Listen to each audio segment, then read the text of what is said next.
Hello everyone, এটা হলো আমাদের আগের সানডের মিনি ব্লগ। ব্যাঙ্গালোরের মধ্যে গাড়িটাকে নিয়ে অনেকটা ঘুরে থাকলেও ব্যাঙ্গালোরের বাইরে কখনো যাওয়া হয়নি, বলতে পারো যাওয়ার সাহস হয়নি।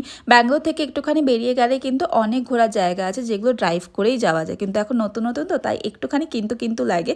সৌভিক দা, সুদীপ সেদিন সবাই ছিল, তো এই জন্য বললো যে চল আজকে বেরোনো যাক, আমরা তো আছি। আর ওরা তো আমার সাপোর্ট সিস্টেমই বলতে পারো, ওরা আমাকে অনেক হেল্প করে।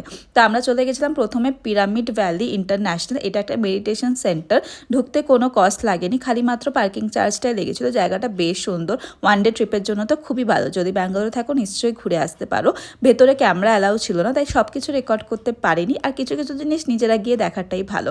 অনেক কিছু কেনারও জিনিসপত্র ছিল, আমার খুব ভালো লাগছিল, কিন্তু নিইনি, কারণ আমাদের খুব তাড়াতাড়ি ঘুরতে যাওয়ার আছে, ওখান থেকে নেব।